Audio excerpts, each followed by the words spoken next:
Ерөнхий боловс сурлалын сургуулийн хөгжил хамгааллын чанар хүртээмжийг нэмэгдүүлэхэд дэмжлэг үзүүлэх чиглэлээр сэтгэл зүйч нийгмийн ажилтан эмч нарыг хамруулсан төвийн бүсийн сургалтыг Арангаа аймагт энэ сарын 1-2-ны өдрүүдэд зохион байгууллаа. Сургалтын зорилго нь суралцагчийн хөгжил хамгаалал, сэтгэл зүй болон эрүүл мэндийн үйлчилгээний чанарыг дээшлүүлэхэд сургуулийн хөгжил хамгааллын багийн бүрэлдэхүүнийг чадваржуулах юм. Бүсийн сургалтанд Завхан, Арангаа, Өвөр хангаа, Ус аймгийн 196 төлөөлөл оролцлоо. Дэлхийн эрүүл мэндийн байгууллагын 2021 оны тайланда 10-аас 19 насны үеийнхний 13% нь сэтгцийн ямар нэгэн эмгэгтэй гэж онцлогдсон байдаг байна. Түүний 40% нь сэтгэлийн түгшүүр, сэтгэл гутрал, мөн хөдөлмөр нэгэн хамгааллын яамны нийгмийн хамгааллын судалгааны институтээс 2019 онд гаргасан Монгол гэр бүлийн харилцааны хэв шинж өөрчлөлтөнд судалгаанд 10 хүүхэд тутмын 8 нь ямар нэгэн байдлаар хүчирхийлэлд өртсөн, 2 хүүхэд тутмын 1 нь бие махбодын хүчирхийлэлд өртсөн, 4 хүүхэд тутмын 3 нь сэтгэл санааны, 3 хүүхэд тутмын 1 нь үл хайхрах хүчирхийлэлд өртсөн гэж гарсан байна. Харин боловсролын орчин дахь хүүхдийн эрх хамгаалалт эрүүл мэндийн зан үйлийн 2023 оны судалгаанд 3 суралцагчийн 1 нь сургууль дээрээ дээрлэхэлтэнд өртөж байсан, амиа хорлох тухай бодсон, 5 суралцагчийн 1 нь амиа хорлохоор төлөвлөж байсан, 7 суралцагчийн 1 нь амиа хорлох оролдлого хийсэн, захим дээрлэхэлтэнд өртсөн зэрэг тоон судалгаанууд байгаамаа.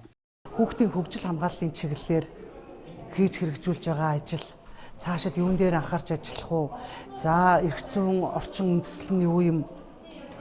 Хэрхэн хамтарч ажиллахын, хүүхд хамгааллын баг яаж ажиллаж ийж одоо энэ хүүхдийн сургалтын орчны стандартыг хангаж ажиллах юм, сургалтын орчны эрсдлийг яаж бууруулах юм, хүүхдийн аюулгүй амар амгалан байдлын эсрэг одоо хүчирхийлэл, гэмт хэрэг, дээрлэхэл, цахим орчинд үлдэж байгаа дээрлэхлүүд, гэмт хэрэгүүд энээс яаж урьдчилан сэргийлэх чадварыг хүүхдэд суулгах юм бэ? Энд эцэг эх иргэд олон нийт орон нутгийн төрийн болон төрийн бус байгууллага холбоотой яаж хамтран ажиллах юм бэ гэдэг арга зүй суралцж байгаа. Хүүхдийн 108 утсанд багш ажилтны ёс зүйтэй холбоотой дуудлага нийт дуудлагын 10.7%, үеийнгийн дарамт дээрлэхэлттэй холбоотой дуудлага 2025 оны 9-р сарын байдлаар 840 болж 93% хүрчээ. 6-аас 9-р ангийн хүүхдүүд илүүдэлгүй одоо үеийнгийн нөгөө нэг сэтгэл 100% талаас болохоор сэтгэл хөдлөл өндөртэй, за үеийнгийн харилцааны хувьд асуудалтай, эцэгхийн харилцааны хувьд асуудалтай юм хүүхдүүд аюулх байдаг.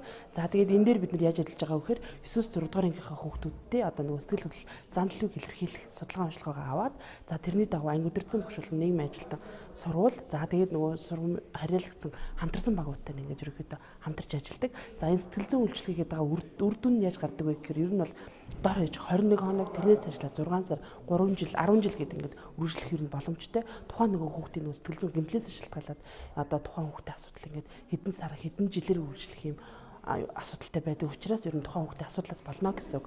За би болохоор яаж ажилладаг вэ гэхээр ер нь бол сургууль дээрээ хүүхд гэхээс илүүтэйгээр эцэг эх рүү чиглэсэн юм нөгөө нөлөөллийн сургууль нөлөөллийн үйл ажиллагааг илүү төлөх ерөнхийдөө бол чиглэж ажилладаг. Нөгөө нийт масс сургалтыг гэхээсээ илүү бүлгийн сургалтууд руу нөлөөлөхөө одоо чиглэж ажиллаж байгаа анги сургалтуудаа өгөх. За дараагаар нэг зорилттой бүлгийн хүүхдүүдтэйгээ ганцаарчлан уулзалт ярилцлага зөвлөгөө өгөхтэй. За тухайн хүүхдийн одоо өөрийн чинь амьдралын зорилго юу, хүсэл мөрөөдөл нь юу юм чи өнөөдрийнхөө одоо юу гэдэг зорилгоод дэвшүүлээ тэрнийхээ төлөө одоо хэдэн цаг хэдэн минутыг одоо өдөртөө өнгөрөөж байгаа юм те. Өөрөө ирээдүйд хэм байхын амьдрал чинь чи юу хүсэж мөрөөдж байгаа гэдэг талаас нь хүүхдүүдтэй төлөө ярилцсанаар тухайн хүүхдүүдэд идэвхжүүлэх те зорилго чиглэл рүү тэрийг одоо эргэж харах юм боломжийг олгоод за дараагаар нь одоо давтамжтайгаар нэг 2-3 удаагийн ингээд зөвлөгөө өгснээр хүүхднээ цаашлаад илүү одоо эрч хүчтэй өөрийн зорилготой суралцах ийм суралцсан ийм агц дэвшлэл бол гарч байна л гэж гарч байгаа.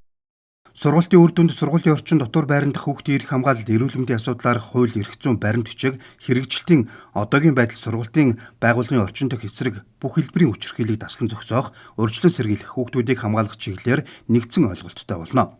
Мөн сургуулийн орчинд бусдын ялгаатай байдлыг ойлгосон, хүүхдүүдийг хүндэтгсэн, хамгаалсан, зөв хандлагыг үл дэвтсэн нийгэм, сэтгэл зүйн таатай орчин бүрдүүлэх арга замд суралцсан байна.